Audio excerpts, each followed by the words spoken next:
संत महात्मे गोड प्रमाण देत असतात.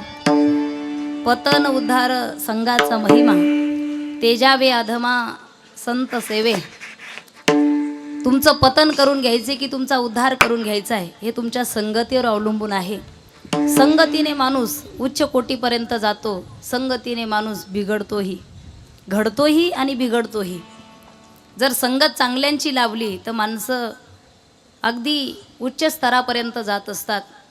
मला वाटतं मैत्री करत असताना मैत्री चांगलीच असावी, माणसाची संगत चांगली असावी. त्या मित्राकडं विचाराची श्रीमंती असावी. तो मित्र गरीब असला तरी चालेल पण त्याच्याकडे विचाराची श्रीमंती असावी. दुसरी गोष्ट सांगू मी तुम्हाला, मैत्री करत असताना, मित्र करत असताना मी सांगेल तुम्हाला, इथं बरेच तरुण मंडळी बसलेले आहेत. मित्र मळका असला तरी चालेल, मित्र मळका असला तरी चालेल पण मित्र जळका नसावा. बरेचसे जळके मित्र आपल्या जवळ राहत असतात. तुम्ही किती खाऊ पिऊ घाला त्यांना पण त्यांची तब्येत सुधरत नाही. कारण स्वभाव कोणता आहे त्यांचा? जळणे हा स्वभाव आहे त्यांचा. आणि आतापर्यंतचा इतिहास आहे, जो जळतो तो संपत जातो. तुम्ही कुठेही काडी लावून पहा, तुम्ही कुठेही काडी लावून पहा, माणूस जळतो. कार्यसम्राट माजी मंत्री अर्जुन भाऊ खोतकर त्यांचंही आगमन या वैष्णवांच्या मेळाव्यामध्ये झालेलं आहे. त्यांनाही मनापासून मी धन्यवाद देते. तर चांगल्या चांगल्या माणसाचं आयुष्य उद्ध्वस्त होतं. अगदी एक छोटासा दृष्टांत देऊन जाईल की जो परमार्थालाही उचित आहे, जो संसाराला सुद्धा उचित आहे आणि जीवन जगत असताना कदाचित राजकारणाला सुद्धा तो उचित ठरेल. अगदी तुमचा जास्त वेळ न घेता तो दृष्टांत मी देऊन जाईल. एकदा राजहंसाने कावळ्याची संगत केली. आता राजहंस पक्षी माहिती आहे तुम्हाला, फार हुशार, विद्वान, फार हुशार पक्षी आहे राजहंस. कारण त्या राजहंसाला पाणी आणि दूध जर एकत्र प्यायला दिलं तर राजहंस पक्षी इतका हुशार आहे की त्यातलं फक्त दूधच ग्रहण करतो, पाणी शिल्लक ठेवतो, इतका हुशार आहे. पण त्या राजहंसाने कावळ्याची संगत केली. जर तुमच्या कावळा लक्षात आला तर मला वाटतं दृष्टांत सुद्धा चांगला लक्षात येईल. कावळ्याची संगत केली. आता राजहंस कुठे कुठे राजा भोज, राजहंस कुठे, तो कावळा कुठे? त्या कावळ्याला म्हणजे निवदावरचं खाल्ल्याशिवाय त्याचं पोट भरत नाही. कावळा लक्षात आला असेल तर कळेल. अरे राजहंसाची आणि त्या कावळ्याची मैत्री झाली. आणि मैत्री झाल्याच्या नंतर एक दिवस दोघंही फिरायला गेले जंगलामध्ये. एका झाडावरती बसले. कावळा राजहंसाला म्हटला, आता आपण एकत्रच राहू. इकडे महाराज, कावळा राजहंसाला म्हटलं, आता आपण एकत्रच राहू बर का, काही जरी झालं, कोणी मेलं काय गेलं काय, आपण मैत्री तोडायची नाही. आपण बाजूला, आपण एकत्र राहायचं. आणि दोघांची दुपारची वेळ आहे, उन्हाचा प्रहर आहे आणि त्या झाडावर डिस्कस चालू आहे, चर्चा चालू आहे. कुणाची चालू आहे चर्चा? बोला ना, मी चहा घेऊन येऊ का? वा वा, कॅमेऱ्याबरोबर हे पण. राजहंसाची आणि कावळ्याची डिस्कस चर्चा चालू आहे. आणि तो प्रसंग चालू असताना त्या नगराचा राजा त्या झाडाखाली येऊन झोपला. नगराचा राजा आहे, नगराचा राजा त्या झाडाखाली येऊन झोपला. चर्चा करत असताना कावळा होता तो, त्या कावळ्याने गप्पा मारत असताना झाडावर बसलेला कावळा त्याने खाली घाण केली आणि ती घाण त्या राजाच्या अंगावर पडली. कावळा हुशार होता, एक जरी असेल डोळा त्याला तरी कावळा हुशार आहे. कावळा त्या झाडावरून उठून गेला. काही वेळानंतर राजा उठून बसला. राजाने पाहिलं की माझ्या अंगावरती घाण झालेली आहे. मी या जंगलाचा राजा आहे, साधा सुद्धा राजा नाही. अरे साधा एखादा राजा असेल तर त्याच्या कुत्र्याला हाड म्हणून जमत नाही, आवा हाडा म्हणावं लागतं. मी जंगलाचा राजा आहे नव्हे, मी या जंगलाचा राजा आहे. कोणी घाण केली असेल, राजाने इकडं तिकडं पाहिलं तर कोणी दिसलं नाही. राजाने वरती पाहिलं तर झाडावर कोण दिसला? राजहंस पक्षी दिसला. कावळा उडून केला होता. राजाने बाण घेतला आणि बाण सोडला. राजहंस जागीच ठार झाला. कुणामुळे उद्ध्वस्त झालं जीवन? संगतीमुळे पतन उद्धार संघाचा महिमा. मला वाटतंय ज्याला जीवनाचं पतन करून घ्यायचंय त्याने कधीतरी विचारावं की माझी संगत कुणाबरोबर आहे, आणि ज्याला उद्धार करून घ्यायचा आहे त्यांनी कधीतरी त्या संतांची संगत सज्जनाची करावी. बैसता संतांची एकट्याची जरी बैठक असेल तर त्याच बैठकीमध्ये बसा. मूर्खाची हजारोची जरी बैठक असेल तर त्या संगतीमध्ये बसू नका, त्या पंक्तीमध्ये बसू नका. कारण पंगत जर चुकली तर एका टायमिंगचं जेवणच चुकेल तुमचं. पंगत जर चुकली तर एका टायमिंगचं जेवणच चुकल. संगत जर चुकली तर जीवन उद्ध्वस्त होत असतं माणसाचं. म्हणून संतांच्या संगतीमध्ये, सज्जनाच्या संगतीमध्ये आपलं आयुष्य जर जात असेल तर त्या आयुष्याचं सोनं होतं. जसा लोखंडाला परिसाचा स्पर्श झाला की लोखंड राहत नाही, लोखंडाचं सोनं होतं. सज्जनाचा स्पर्श आपल्या जीवनाला झाला, जीवाचं सुद्धा सोनं होतं. महाराज संतांची संगत आहे. ते संत काय करतात? अहितापासून काढिती हित देऊनी वाढविती नाही श्रुती परवती माऊली जगा. मी नेहमी सांगत असते, आजही सांगेल. नाथ बाबा एका नदीकाठी बसले आणि बसल्याच्या नंतर एक विंचू आला. विंचू आणि त्या पाण्यामध्ये पडला. विंचू माहिती आहे तुम्हाला? विंचू वा तो कधीच कुणावरती प्रेम करत नाही, किती दिसायला सुंदर असू द्या. कोण? वा. तो विंचू आला आणि पाण्यामध्ये पडला. शांती ब्रह्म आहे, दया करणारे संत आहेत. लक्षात आलं हा स्वभावाने जरी विंचू असेल तर मी याला वाचवलं पाहिजे. मी जर याला वाचवलं नाही तर हा विंचू जीवानिशी जाईल. बुडते हे जन न देखवे डोळा येतो कळवळा. म्हणून या एखादा चुकत असेल तर त्याला योग्य वेळी मार्गदर्शन केलं पाहिजे. आणि ऐकतच नसेल, एखादा मार्गदर्शन करून जरी ऐकत नसेल तर मग त्याला तिथंच थांबण्याचा प्रयत्न करा. असं काहीतरी करा की तो तिथं थांबला पाहिजे. खऱ्या अर्थाने विंचू पाण्यामध्ये पडला, हे महात्म्यांना सहन झालं नाही. महात्म्यांना वाटलं की हा विंचू जरी असेल तर मी याला वाचवलं पाहिजे. नाथ बाबांनी त्या विंचवाच्या खालून हात घातला. विंचू हातावरती आला. आता विंचू जमिनीवरती उतरणार, पण विंचू होता स्वभावाने तो. त्याच्या 2 अभंग जरी पाठ असेल, 2 अभंग जरी त्याच्या पाठ असेल तर तो स्वभावाने विंचूच आहे. त्याचे कपडे जरी सुंदर असेल तर स्वभावाने विंचू आहे. वारीला जरी जात असेल एखाद्या दिवशी तर स्वभावाने विंचू हातावर आला. त्याने विचार केला, म्हटले गाव ज्या महात्म्याने मला एवढ्या प्रेमाने उचललं, आतापर्यंत असं झालं नाही की मला एवढ्या प्रेमाने कोणी उचललं.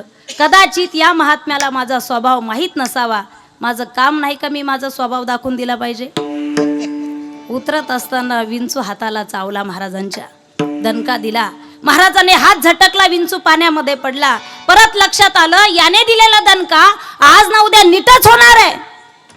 पण बुडते हे जन, मी जर याला वाचवलं नाही तर हा जीवानिशी जाईल. परत महाराजांनी पाण्यामध्ये त्या विंचवाच्या खालून हात घातला. विंचू हातावरती आला. विंचू होता तो स्वभावाने विंचू. कदाचित माळी घातली असेल त्याने, पण स्वभावाने विंचू आहे. कीर्तनाला सप्ताहाला वर्गणी जरी देत असेल तर तो स्वभावाने विंचू आहे. विंचू वर आल्याच्या नंतर विंचू विचार करू लागला, पहिला दणका देऊन सुद्धा महात्म्याने मला परत हात लावला. कदाचित पहिला दणका बसलाच नसावा, दुसरा देतो म्हटला. आता अनंत बाछाळ बरळती बरळ. दुसराही दणका, त्याचा स्वभावाचे दणके देत राहतो. दुसराही दणका दिला. महाराजाने हात झटकला. वेदना झाल्या हाताला. हात झटकला, विंचू पाण्यामध्ये पडला. एक सज्जन माणूस तिथं आला. महाराज काय करताय? विंचू आहे ना तो, कळत नाही का महाराज तुम्हाला?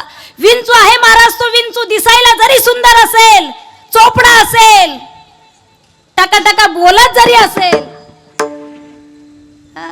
तो स्वभावाने विंचू आहे. त्याचा चावण्याचा वाईट गुणधर्म सोडत नाही. महाराज कशाला वाचवता? महाराज म्हटले तेच तर मला इथं कीर्तनामध्ये सांगायचंय. तो विंचू असून त्याचा चावण्याचा वाईट गुणधर्म सोडत नाही. मी संत असून माझा वाचवण्याचा चांगला गुणधर्म का सोडू? ते संत, ते संत. संतन के संग लागरे तेरी अच्छी बनेगी. चांगलं होईल तुमचं. याच्याही पुढे सांगू, संतांच्या आणि सज्जनाच्या संगतीमध्ये तुमचं चांगलं होईल की नाही हे मला माहीत नाही. संतांच्या संगतीमध्ये तुमचं चांगलं होईल की नाही हे मला माहित नाही, पण 100% गॅरंटीने सांगते तुमचं वाटोळं होणार नाही. दुर्जनाच्या संगतीमध्ये पहिल्या दिवशी नको नको म्हणतो, वासही जमत नाही म्हणतो, आणि नंतर वर्षाने भेटा त्याला, तो कुठंतरी गटारामध्ये दिसतो. मी सांगेल तुम्हाला, तरुण मंडळी या ठिकाणी आहेत, एज्युकेटेड व्हा, हुशार व्हा. आपल्या देशाची समाजाची कशी प्रगती करता येईल हे समाजकार्य जर तुमच्या हातून जर घडत असेल तर मरावे परी कीर्ती रूपी उरावे. तुका म्हणे एका मरणेची सरे, उत्तमची उरे कीर्ती मागे. आजही तुम्ही म्हणाल कैवल्य सम्राट माऊली ज्ञानोबराय आपल्यामध्ये जिवंत आहे, आजही जगद्गुरु तुकोबराय हे आपल्यामध्ये जिवंत आहे, आजही छत्रपती शिवराय हे आपल्यामध्ये आहेत, आजही धर्मवीर संभाजी महाराज हेही आपल्यामध्ये आहेत. महाराज, कदाचित तुमचा प्रश्न असेल मला की ताई आहेत म्हणता, आम्ही देहूला येतो, आळंदीला येतो, तुळापूरला जातो, शिवनेरी गडावर जातो, पण कधी या सगळ्यांची आमची भेट झाली नाही. तर माझं एक वाक्य तुमच्या डायरीमध्ये नोट करून ठेवा. काही माणसं जीवन जगून सुद्धा जिवंत राहत नाही, काही माणसं जीवन जगून सुद्धा जिवंत राहत नाही. हा गेलेला सुद्धा गावातल्या लोकांना माहीत होत नाही. माहीत झालं गेला तो किती वर्ष, 5 वर्ष झाले त्याला जाऊन, हो माहीत नाही तुम्हाला. म्हणजे काही माणसं जीवन जगून सुद्धा जिवंत राहत नाही, आणि काही माणसं गेल्यानंतर सुद्धा जिवंत राहतात. मरावी परी कीर्ती दिगंबर ईश्वर विभूती, राहिल्या त्या कीर्ती जगा माझी. आजही शूरवीरांचं जीवन जे आहे कीर्ती रूपारे शिल्लक आहे. महाराज, काही काही माणसं जीवन फुलासारखं जगत असतात. फूल माहिती आहे तुम्हाला, मोगऱ्याचं, गुलाबाचं फूल किती सुंदर जीवन जगतं महाराज. तसं जीवन असावं प्रत्येकाचं. फुलाचं जीवन असं आहे, वैऱ्याच्या जरी हातामध्ये फूल गेलं तर वैऱ्याला सुद्धा सुगंध देण्याचं काम फूल करत असतं. काटा किती जरी सुंदर असेल, मित्राच्या जरी हातामध्ये गेला काटा, त्याला बरोबर टोचल्याशिवाय राहत नाही. म्हणून काटा किती जरी सुंदर असला, लोक काट्याची माळ घालत नाही, फुलाची माळ घालत असतात. काही काही काटे असतात दुसऱ्याला त्रास देण्यासाठी जगत असतात काटे. एक जण गावाला त्रास द्यायचं, तसे काही त्रास देणारे कमी नसतात. काहींचं जीवनच काट्यासारखं आहे, गावाला त्रास द्यायचा. कोणत्या सप्ताहाचं आयोजन केलं तर ते रद्द करायचं. ग्रामपंचायतीने जर चांगल्या योजना आणल्या तर सांगायचं आमच्या दारासमोर रोड करायचा नाही, इथं खड्डा याला पुरायला, नाळ फिटिंग इथं करायची नाही. नको त्या कामामध्ये विक्षेप. एखाद्या गरीबाच्या मुलीचं लग्न असेल तर वराडी मंडळी नको त्या दुकानात नेऊन टाकायचे, लग्न निघून जायचं, वराडी दुसऱ्या दिवशी. असं वाईट काम. काही माणसं आहेत वाईट काम करणारे, जे निगेटिव्ह काम करत असतात. आणि एकदा तो आजारी पडला, गावाला त्रास देणारा, कसं आहे त्याचं जीवन सुद्धा तसंच असतं. तुका म्हणे पापे, रोगाच्या रूपाने पाप त्यांचं उद्भवत असतं. एकदा आजारी पडला आणि हॉस्पिटलमध्ये गेला, डॉक्टरनी सांगितलंय बघा तुम्हाला ट्युमर झालाय, कॅन्सर झालाय. म्हटले मग त्याच्यातून बाहेर काढा. नाही म्हटले, आता 4थ्या स्टेपला आहे, 8-10 दिवसात राम नाम. रडायला लागलं ना ते ढोर, मोठ्याने रडायला लागलं. का? कारण मी मरणार याचं दुःख नाही आहे त्याला, मी गेल्याच्या नंतर गावामध्ये माझी वाईट गादी कोण चालवणार आहे याचं खरं दुःख आहे त्याला.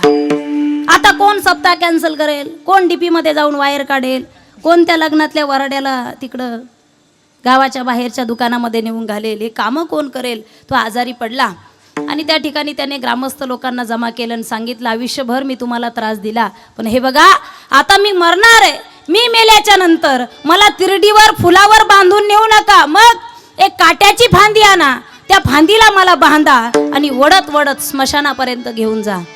लोक शहाणेच होते. लोक म्हटले नाही तरी आम्ही हेच करणार होतो. हुशार आहेत ना, डिजिटल इंडिया, नॅशनल इंडिया, नाही तरी आम्ही हेच करणार होतो. योगायोगाने ते गचकलं, मेलं. मेल्याच्या नंतर लोकांनी तरडी वगैरे आणली नाही, तिरडी आणली नाही, काट्याची फांदी आणली आणि त्या काट्याच्या फांदीला त्याला बांधलं आणि लोक स्मशानाकडे घेऊन चाललेच होते. पण त्याने मरण्याच्या अगोदर पोलीस स्टेशनमध्ये रिपोर्ट दिला होता. डॉक्टरने सांगितलं 8-10 दिवसात मी जाणार आहे. आणि लोक म्हणतात काट्याच्या फांदीला बांधायचं आणि ओढत न्यायचं. तुम्ही एखादी चक्कर टाकत जा रोज गावाला. लोक घेऊन चाललेच होते. तिकून पोलीसची गाडी आली. जशी गाडी आली सगळे ग्रामस्थ आतमध्ये टाकले तर अजूक सुटका झाली. काहींचं मेलो तरी त्रास देणारं जीवन आहे. भला किसी का कर न सको तो बुरा किसी का मत करना. भला किसी का कर न सको तो बुरा किसी का मत करना. पुष्प नहीं बन सकते तो तुम कांटे बन कर मत रहना. कांटे बन कर मत रहना. कांटे बन कर मत रहना. आणि फुलासारखं सुगंध देण्याचं काम संत करत. चरण, संतांचे चरण. तुमचा फायदा जरी झाला उगाच कुणाचे चरण धरू नका. ज्याचं आचरण चांगलं आहे त्याचे चरण धरा. तुमचं नुकसान जरी होत असेल तर संगत मात्र संतांची करा, सज्जनाची करा. चरण फार महत्त्वाचे असतात. पायाची धूळ फार महत्त्वाची असते. चरणस्पर्श फार महत्त्वाचा असतो. तुम्ही बघा, एखादा पाहुणा तुमच्या घरामध्ये येत असेल, एकदा येऊन लाईट जाणं ठीक आहे, पण पाहुणा रोजच येत असेल आणि लाईट जात असेल पायगुण लक्षात येतो ना तुमच्या. पूर्वीच्या काळामध्ये जेव्हा मुलीचं लग्न जमायचं तर जोपर्यंत 2-3 महिने ते लग्न चालायचं. जोपर्यंत मुलगी सासरी नांदायला जात नाही तोपर्यंत त्या मुलीचा बाप हात जोडून उभा असायचा. सांभाळून घ्या, एकुलती एक मुलगी आहे, कधी जास्त काम लावलं नाही. जोपर्यंत मुलगी नांदायला जात नाही तोपर्यंत मुलीचा बाप हात जोडायचा. आता मुलीच्या बापाचे हात जोडायचे दिवस संपले. मी स्वतः 7 कन्यादान केले. आळंदीमध्ये माझी मुलींची संस्था आहे. आता आपण हात जोडायचे नाही, आता मुलाचा बाप हात जोडतो. मुलीच्या बापाला सांगा बरं का सांभाळून घ्यायला. जास्त दिवस नाही सांभाळलं तरी चालेल, पण 4-6 महिने एकत्र ठेवा. लोक आम्हाला नावं ठेवणार नाही. चरण, ही वावटळ घरामध्ये आल्याच्या नंतर आमची कोपी राहती का उडून जाते. चरण स्पर्श आहे. वासनेचे बीज जळून जाय. ज्यावेळेस भक्ती आणि शक्ती एकत्र होत असते तर धर्मकार्य घडत असतं बरं का. जगद्गुरु तुकोबरायच्या कीर्तनामध्ये ज्यावेळेस छत्रपती शिवरायांच्या पाठीमागे मुघल लागले होते आणि महाराज कीर्तनामध्ये येऊन बसले तर त्यावेळेस मुघल शोधत होते की छत्रपती शिवराय कुठे गेलेत. व त्या ठिकाणी हजारो शिवराय तयार झाले. ज्या ज्या दिशेला पाहावं तिथं शिवरायांचं दर्शन होत गेलं. पण ज्या ज्या वेळेस धर्म आणि शक्ती एकत्र येत असते तर धर्मशक्ती, धर्माचं कार्य मोठं होत असतं. धर्मकार्य करत असताना जीवनामध्ये फार मोठ्या अडचणी येत असतात. तोंडाने पोपटासारखं बोलणं काही गोष्टी सोप्या असतात, पण ते निपटवणं ही फार मोठी आणि अवघड कसोटी असते. फार तुम्ही अनुभवी मंडळी माझ्यासमोर बसलात. माझा एवढा अनुभव नाही, माझं वयही तेवढं नाही. माझ्या वडिलांच्या स्थानी तुम्ही सर्वजण आहात. माझे वडील वारकरी होते. वारकरी घराण्यातूनच मी आहे. अगदी आमची 5वी पिढी आहे. आमचे भाऊसाहेब दादा या ठिकाणी बसलेले जे माझे बंधू आहेत. पण एखादं धर्मकार्य आपण करायला जातो तर त्यावेळेस कुठंतरी आपल्या चारित्र्यावर शिंतोडे उडवले जातात. आणि कोण आहे मग, यांच्या घरात कोणी राजकारणी आहे का, यांचे आजोबा काय करत होते, यांचे वडील काय करत होते. मग एखादा माणूस जर धर्मकार्यासाठी समोर येत असेल तर त्याचे पंख छाटले जातात.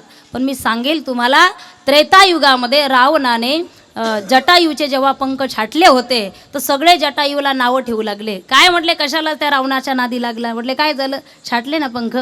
हां, तुझे जर पंख असते तर तुला अयोध्येपर्यंत जाता आलं असतं, भगवान श्रीरामापर्यंत जाता आलं असतं. पण बघ आता तुझे पंख छाटलेत, तुला अयोध्येला जाता येणार नाही.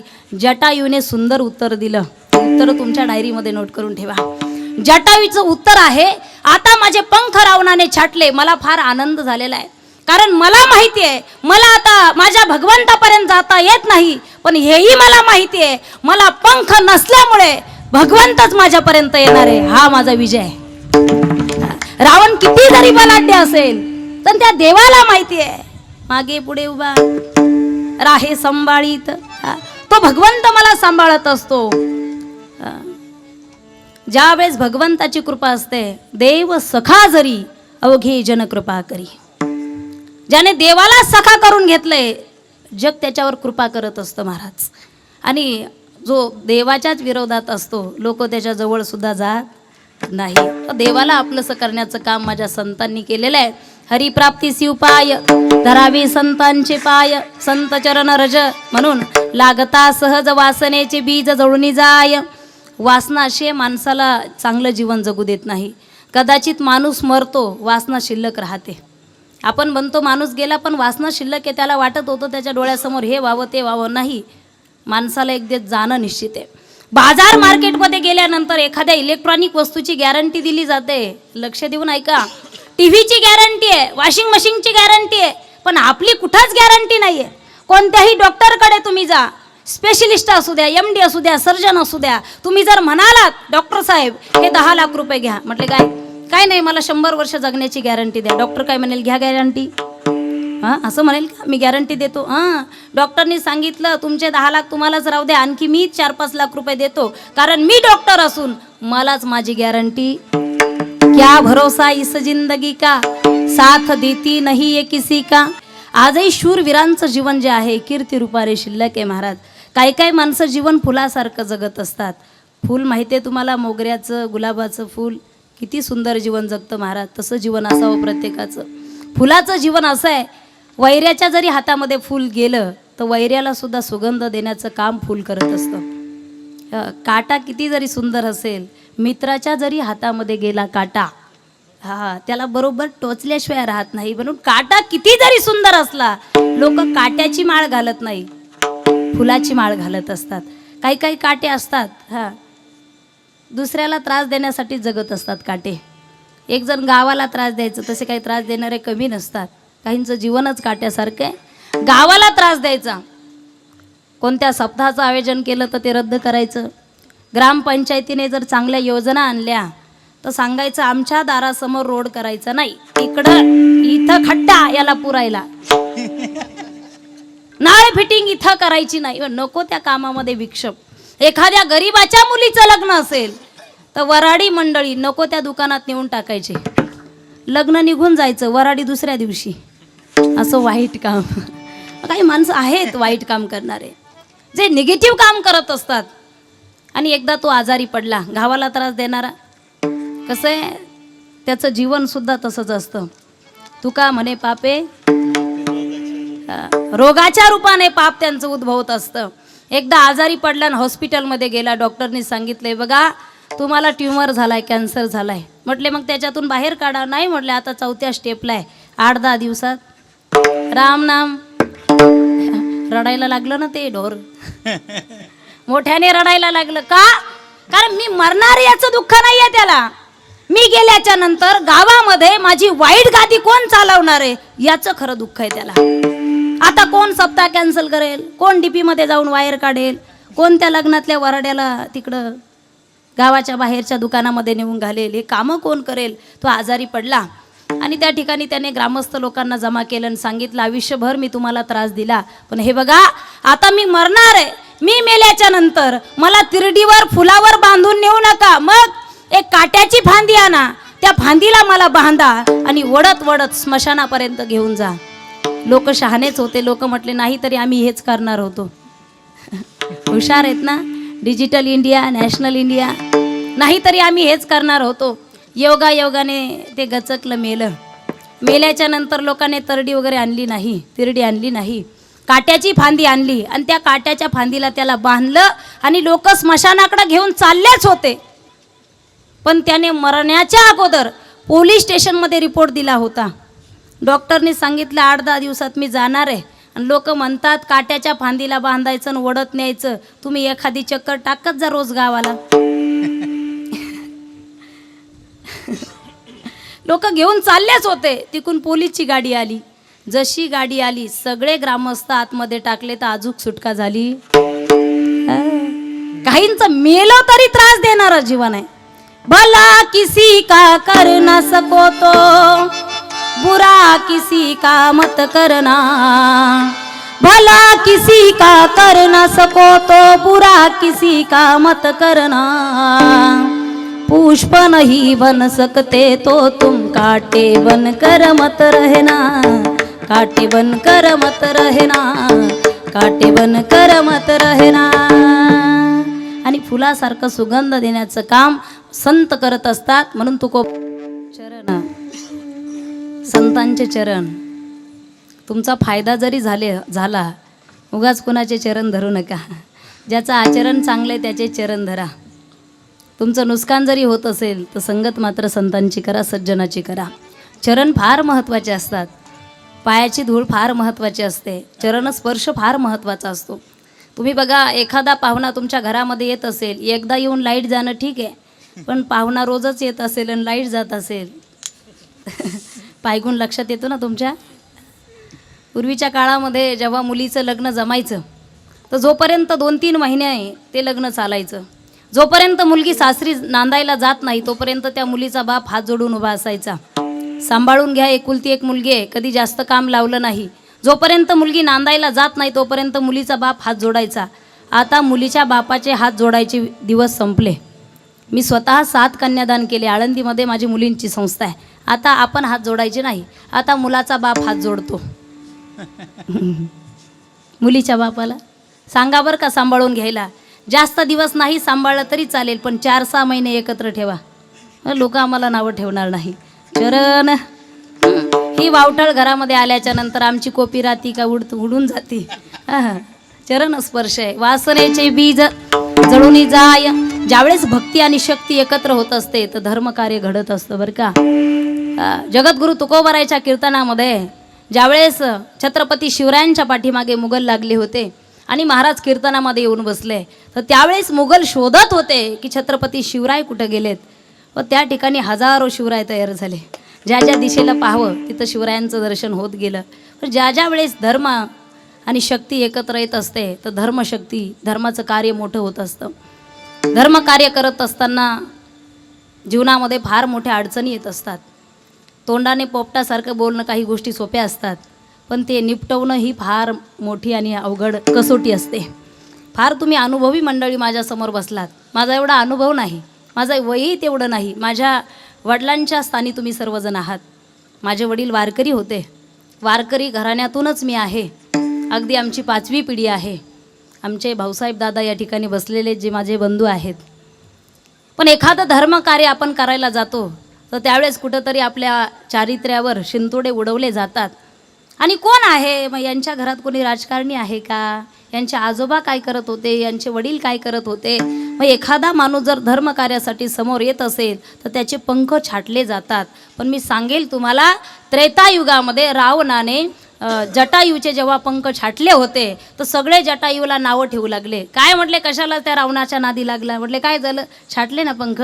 हां, तुझे जर पंख असते तर तुला अयोध्येपर्यंत जाता आलं असतं, भगवान श्रीरामापर्यंत जाता आलं असतं. पण बघ आता तुझे पंख छाटलेत, तुला अयोध्येला जाता येणार नाही.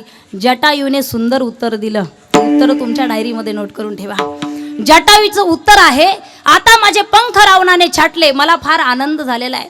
कारण मला माहिती आहे मला आता माझ्या भगवंतापर्यंत जाता येत नाही, पण हेही मला माहिती आहे मला पंख नसल्यामुळे भगवंतच माझ्यापर्यंत येणार आहे. हा माझा विजय आहे. रावण किती जरी बलाढ्य असेल तर त्या देवाला माहिती आहे मागे पुढे उभा राहे संभाळीत, तो भगवंत मला सांभाळत असतो. ज्यावेळेस भगवंताची कृपा असते, देव सखा जरी अवघे जन कृपा करी. ज्याने देवाला सखा करून घेतलंय, जग त्याच्यावर कृपा करत असतं महाराज. आणि जो देवाच्याच विरोधात असतो, लोक त्याच्या जवळ सुद्धा जात नाही. देवाला आपलंसं करण्याचं काम माझ्या संतांनी केलेलं आहे. हरिप्राप्ती शिवपाय धरावे संतांचे पाय, संत चरण रज म्हणून लागता सहज वासनेचे बीज जळून जाय. वासना अशी माणसाला चांगलं जीवन जगू देत नाही. कदाचित माणूस मरतो, वासना शिल्लक राहते. आपण म्हणतो माणूस गेला, पण वासना शिल्लक आहे. त्याला वाटत होतं त्याच्या डोळ्यासमोर हे व्हावं ते व्हावं. नाही, माणसाला एक दिवस जाणं निश्चित आहे. बाजार मार्केटमध्ये गेल्यानंतर एखाद्या इलेक्ट्रॉनिक वस्तूची गॅरंटी दिली जाते. लक्ष देऊन ऐका. टीव्हीची गॅरंटी आहे, वॉशिंग मशीनची गॅरंटी आहे, पण आपली कुठंच गॅरंटी नाही आहे. कोणत्याही डॉक्टरकडे तुम्ही जा, स्पेशलिस्ट असू द्या, MD असू द्या, सर्जन असू द्या, तुम्ही जर म्हणालात डॉक्टर साहेब हे 10 लाख रुपये घ्या, म्हटले काय नाही, मला 100 वर्ष जगण्याची गॅरंटी द्या. डॉक्टर काय म्हणेल, घ्या गॅरंटी. हां, असं म्हणेल का मी गॅरंटी देतो. हां, डॉक्टरनी सांगितलं तुमचे 10 लाख तुम्हालाच राहू द्या, आणखी मी 4-5 लाख रुपये देतो, कारण मी डॉक्टर असून मलाच माझी गॅरंटी. क्या भरोसा इस जिंदगी का, साथ देती नहीं ये किसी का. फार तुम्ही अनुभवी मंडळी माझ्यासमोर बसलात. माझा एवढा अनुभव नाही, माझं वयही तेवढं नाही. माझ्या वडिलांच्या स्थानी तुम्ही सर्वजण आहात. माझे वडील वारकरी होते, वारकरी घराण्यातूनच मी आहे. अगदी आमची 5वी पिढी आहे. आमचे भाऊसाहेब दादा या ठिकाणी बसलेले जे माझे बंधू आहेत. पण एखादं धर्मकार्य आपण करायला जातो तर त्यावेळेस कुठंतरी आपल्या चारित्र्यावर शिंतोडे उडवले जातात. आणि कोण आहे मग, यांच्या घरात कोणी राजकारणी आहे का, यांचे आजोबा काय करत होते, यांचे वडील काय करत होते. मग एखादा माणूस जर धर्मकार्यासाठी समोर येत असेल तर त्याचे पंख छाटले जातात.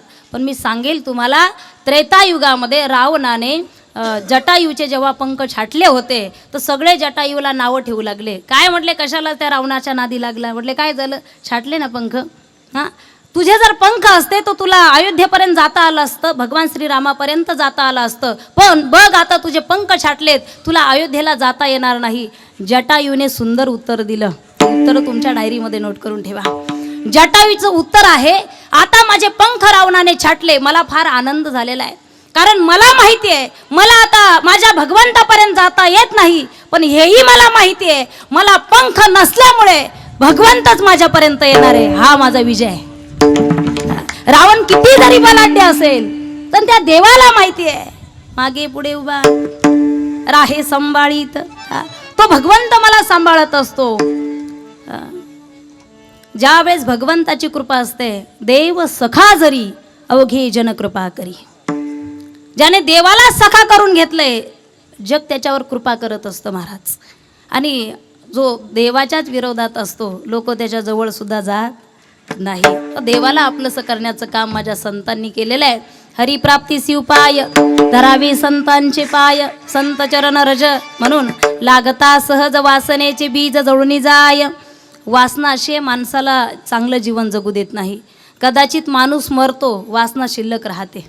आपण म्हणतो माणूस गेला, पण वासना शिल्लक आहे. त्याला वाटत होतं त्याच्या डोळ्यासमोर हे व्हावं ते व्हावं. नाही, माणसाला एक दिवस जाणं निश्चित आहे. बाजार मार्केटमध्ये गेल्यानंतर एखाद्या इलेक्ट्रॉनिक वस्तूची गॅरंटी दिली जाते.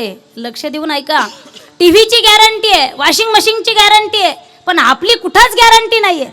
कोणत्याही डॉक्टरकडे तुम्ही जा, स्पेशलिस्ट असू द्या, MD असू द्या, सर्जन असू द्या, तुम्ही जर म्हणालात डॉक्टर साहेब हे 10 लाख रुपये घ्या, म्हटले काय नाही, मला 100 वर्ष जगण्याची गॅरंटी द्या. डॉक्टर काय म्हणेल, घ्या गॅरंटी. हां, असं म्हणेल का मी गॅरंटी देतो. हां, डॉक्टरनी सांगितलं तुमचे 10 लाख तुम्हालाच राहू द्या, आणखी मी 4-5 लाख रुपये देतो, कारण मी डॉक्टर असून मलाच माझी गॅरंटी. क्या भरोसा इस जिंदगी का, साथ देती नहीं ये किसी का. आजही शूरवीरांचं जीवन जे आहे कीर्ती रूपारे शिल्लक आहे महाराज. काही माणसं जीवन फुलासारखं जगत असतात. फूल माहिती आहे तुम्हाला, मोगऱ्याचं गुलाबाचं फूल किती सुंदर जीवन जगतं महाराज. तसं जीवन असावं प्रत्येकाचं. फुलाचं जीवन असं आहे, वैऱ्याच्या जरी हातामध्ये फूल गेलं तर वैऱ्याला सुद्धा सुगंध देण्याचं काम फूल करत असतं. काटा किती जरी सुंदर असेल, मित्राच्या जरी हातामध्ये गेला काटा, त्याला बरोबर टोचल्याशिवाय राहत नाही. म्हणून काटा किती जरी सुंदर असला, लोक काट्याची माळ घालत नाही, फुलाची माळ घालत असतात. काही काटे असतात दुसऱ्याला त्रास देण्यासाठी जगत असतात काटे. एक जण गावाला त्रास द्यायचं, तसे काही त्रास देणारे कमी नसतात. काहींचं जीवनच काट्यासारखं आहे. गावाला त्रास द्यायचा, कोणत्या सप्ताहाचं आयोजन केलं तर ते रद्द करायचं. ग्रामपंचायतीने जर चांगल्या योजना आणल्या तर सांगायचं आमच्या दारासमोर रोड करायचा नाही, इथं खड्डा याला पुरायला, नाळ फिटिंग इथं करायची नाही. नको त्या कामामध्ये विक्षेप. एखाद्या गरीबाच्या मुलीचं लग्न असेल तर वराडी मंडळी नको त्या दुकानात नेऊन टाकायचे, लग्न निघून जायचं, वराडी दुसऱ्या दिवशी. असं वाईट काम. काही माणसं आहेत वाईट काम करणारे, जे निगेटिव्ह काम करत असतात. आणि एकदा तो आजारी पडला, गावाला त्रास देणारा. कसं आहे, त्याचं जीवन सुद्धा तसंच असतं. तुका म्हणे पापे रोगाच्या रूपाने पाप त्यांचं उद्भवत असतं. एकदा आजारी पडला आणि हॉस्पिटलमध्ये गेला. डॉक्टरनी सांगितलंय बघा तुम्हाला ट्यूमर झालाय, कॅन्सर झालाय. म्हटले मग त्याच्यातून बाहेर काढा. नाही म्हटले, आता 4थ्या स्टेपला आहे, 8-10 दिवसात राम नाम. रडायला लागलं ना ते ढोर, मोठ्याने रडायला लागलं. का? कारण मी मरणार याचं दुःख नाहीये त्याला. मी गेल्याच्या नंतर गावामध्ये माझी वाईट गादी कोण चालवणार आहे याचं खरं दुःख आहे त्याला. आता कोण सप्ताह कॅन्सल करेल, कोण DP मध्ये जाऊन वायर काढेल, कोण त्या लग्नातल्या वराड्याला तिकडं गावाच्या बाहेरच्या दुकानामध्ये नेऊन घालेल, हे कामं कोण करेल. तो आजारी पडला आणि त्या ठिकाणी त्याने ग्रामस्थ लोकांना जमा केलं आणि सांगितलं आयुष्यभर मी तुम्हाला त्रास दिला, पण हे बघा आता मी मरणार आहे, मी मेल्याच्या नंतर मला तिरडीवर फुलावर बांधून नेऊ नका, मग एक काट्याची फांदी आणा, त्या फांदीला मला बांधा आणि वडत वडत स्मशानापर्यंत घेऊन जा. लोक शहाणेच होते. लोक म्हटले नाही तरी आम्ही हेच करणार होतो. हुशार आहेत ना, डिजिटल इंडिया, नॅशनल इंडिया. नाही तरी आम्ही हेच करणार होतो. योगायोगाने ते गचकलं, मेलं. मेल्याच्या नंतर लोकांनी तरडी वगैरे आणली नाही, तिरडी आणली नाही, काट्याची फांदी आणली आणि त्या काट्याच्या फांदीला त्याला बांधलं आणि लोक स्मशानाकडे घेऊन चाललेच होते. पण त्याने मरण्याच्या अगोदर पोलीस स्टेशनमध्ये रिपोर्ट दिला होता. डॉक्टरनी सांगितलं 8-10 दिवसात मी जाणार आहे. आणि लोक म्हणतात काट्याच्या फांदीला बांधायचं आणि वडत न्यायचं. तुम्ही एखादी चक्कर टाकत जा रोज गावाला. लोक घेऊन चाललेच होते. तिकून पोलीसची गाडी आली. जशी गाडी आली सगळे ग्रामस्थ आतमध्ये टाकले तर अजूक सुटका झाली. काहींचं मेलं तरी त्रास देणारा जीवन आहे. भला किसी का कर न सको तो बुरा किसी का मत करना, भला किसी का कर न सको तो बुरा किसी का मत करना, पुष्प नहीं बन सकते तो तुम कांटे बन कर मत रहना, कांटे बन कर मत रहना, कांटे बन कर मत रहना. आणि फुलासारखं सुगंध देण्याचं काम संत करत असतात. म्हणून तुकोबाराय वर्णन करतात. संत चरण, संतांचे चरण. तुमचा फायदा जरी झाला उगाच कोणाचे चरण धरू नका. ज्याचं आचरण चांगलं आहे त्याचे चरण धरा.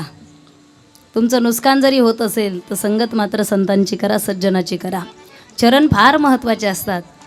पायाची धूळ फार महत्त्वाची असते. चरणस्पर्श फार महत्त्वाचा असतो. तुम्ही बघा, एखादा पाहुणा तुमच्या घरामध्ये येत असेल, एकदा येऊन लाईट जाणं ठीक आहे, पण पाहुणा रोजच येत असेल आणि लाईट जात असेल, पायगुण लक्षात येतो ना तुमच्या. पूर्वीच्या काळामध्ये जेव्हा मुलीचं लग्न जमायचं तर जोपर्यंत 2-3 महिने ते लग्न चालायचं. जोपर्यंत मुलगी सासरी नांदायला जात नाही तोपर्यंत त्या मुलीचा बाप हात जोडून उभा असायचा. सांभाळून घ्या, एकुलती एक मुलगी आहे, कधी जास्त काम लावलं नाही. जोपर्यंत मुलगी नांदायला जात नाही तोपर्यंत मुलीचा बाप हात जोडायचा. आता मुलीच्या बापाचे हात जोडायचे दिवस संपले. मी स्वतः 7 कन्यादान केले. आळंदीमध्ये माझी मुलींची संस्था आहे. आता आपण हात जोडायचे नाही, आता मुलाचा बाप हात जोडतो. मुलीच्या बापाला सांगा बरं का सांभाळून घ्यायला. जास्त दिवस नाही सांभाळलं तरी चालेल, पण 4-6 महिने एकत्र ठेवा. लोक आम्हाला नावं ठेवणार नाही. चरण ही वावटळ घरामध्ये आल्याच्या नंतर आमची कोपी राहती का उडून जाती. चरण स्पर्श आहे. वासनेचे बीज जळून जाय. ज्यावेळेस भक्ती आणि शक्ती एकत्र होत असते तर धर्मकार्य घडत असतं बरं का. जगद्गुरु तुकोबारायच्या कीर्तनामध्ये ज्यावेळेस छत्रपती शिवरायांच्या पाठीमागे मुघल लागले होते आणि महाराज कीर्तनामध्ये येऊन बसले तर त्यावेळेस मुघल शोधत होते की छत्रपती शिवराय कुठे गेलेत. व त्या ठिकाणी हजारो शिवराय तयार झाले. ज्या ज्या दिशेला पाहावं तिथं शिवरायांचं दर्शन होत गेलं. पण ज्या ज्या वेळेस धर्म आणि शक्ती एकत्र येत असते तर धर्मशक्ती, धर्माचं कार्य मोठं होत असतं. धर्मकार्य करत असताना जीवनामध्ये फार मोठ्या अडचणी येत असतात. तोंडाने पोपटासारखं बोलणं काही गोष्टी सोप्या असतात, पण ते निपटवणं ही फार मोठी आणि अवघड कसोटी असते. फार तुम्ही अनुभवी मंडळी माझ्यासमोर बसलात. माझा एवढा अनुभव नाही, माझं वयही तेवढं नाही. माझ्या वडिलांच्या स्थानी तुम्ही सर्वजण आहात. माझे वडील वारकरी होते. वारकरी घराण्यातूनच मी आहे. अगदी आमची 5वी पिढी आहे. आमचे भाऊसाहेब दादा या ठिकाणी बसलेले जे माझे बंधू आहेत. पण एखादं धर्मकार्य आपण करायला जातो तर त्यावेळेस कुठंतरी आपल्या चारित्र्यावर शिंतोडे उडवले जातात. आणि कोण आहे मग, यांच्या घरात कोणी राजकारणी आहे का, यांचे आजोबा काय करत होते, यांचे वडील काय करत होते. मग एखादा माणूस जर धर्मकार्यासाठी समोर येत असेल तर त्याचे पंख छाटले जातात. पण मी सांगेल तुम्हाला, त्रेतायुगामध्ये रावणाने जटायूचे जेव्हा पंख छाटले होते तर सगळे जटायूला नावं ठेवू लागले. काय म्हटले, कशाला त्या रावणाच्या नादी लागला. म्हटले काय झालं, छाटले ना पंख. हां, तुझे जर पंख असते तर तुला अयोध्येपर्यंत जाता आलं असतं, भगवान श्रीरामापर्यंत जाता आलं असतं. पण बघ आता तुझे पंख छाटलेत, तुला अयोध्येला जाता येणार नाही. जटायूने सुंदर उत्तर दिलं. उत्तर तुमच्या डायरीमध्ये नोट करून ठेवा. जटायूचं उत्तर आहे, आता माझे पंख रावणाने छाटले, मला फार आनंद झालेला आहे. कारण मला माहिती आहे मला आता माझ्या भगवंतापर्यंत जाता येत नाही, पण हेही मला माहिती आहे मला पंख नसल्यामुळे भगवंतच माझ्यापर्यंत येणार आहे. हा माझा विजय आहे. रावण किती जरी बलाढ्य असेल तर त्या देवाला माहिती आहे मागे पुढे उभा राहे संभाळीत, तो भगवंत मला सांभाळत असतो. ज्यावेळेस भगवंताची कृपा असते, देव सखा जरी अवघे जन कृपा करी. ज्याने देवाला सखा करून घेतलंय जग त्याच्यावर कृपा करत असतं महाराज. आणि जो देवाच्याच विरोधात असतो लोक त्याच्या जवळ सुद्धा जात नाही. देवाला आपलंसं करण्याचं काम माझ्या संतांनी केलेलं आहे. हरिप्राप्ती शिवपाय धरावे संतांचे पाय, संत चरण रज म्हणून लागता सहज वासनेचे बीज जळून जाय. वासना अशी माणसाला चांगलं जीवन जगू देत नाही. कदाचित माणूस मरतो, वासना शिल्लक राहते. आपण म्हणतो माणूस गेला, पण वासना शिल्लक आहे. त्याला वाटत होतं त्याच्या डोळ्यासमोर हे व्हावं ते व्हावं. नाही, माणसाला एक दिवस जाणं निश्चित आहे. बाजार मार्केटमध्ये गेल्यानंतर एखाद्या इलेक्ट्रॉनिक वस्तूची गॅरंटी दिली जाते. लक्ष देऊन ऐका. टीव्हीची गॅरंटी आहे, वॉशिंग मशीनची गॅरंटी आहे, पण आपली कुठंच गॅरंटी नाही आहे. कोणत्याही डॉक्टरकडे तुम्ही जा, स्पेशलिस्ट असू द्या, MD असू द्या, सर्जन असू द्या, तुम्ही जर म्हणालात डॉक्टर साहेब हे 10 लाख रुपये घ्या, म्हटले काय नाही मला 100 वर्ष जगण्याची गॅरंटी द्या. डॉक्टर काय म्हणेल, घ्या गॅरंटी. हां असं म्हणेल का मी गॅरंटी देतो? हां, डॉक्टरनी सांगितलं तुमचे 10 लाख तुम्हालाच राहू द्या, आणखी मी 4-5 लाख रुपये देतो, कारण मी डॉक्टर असून मलाच माझी गॅरंटी. क्या भरोसा इस जिंदगी का, साथ देती नहीं ये किसी का, जिंदगी एक किराए का घर.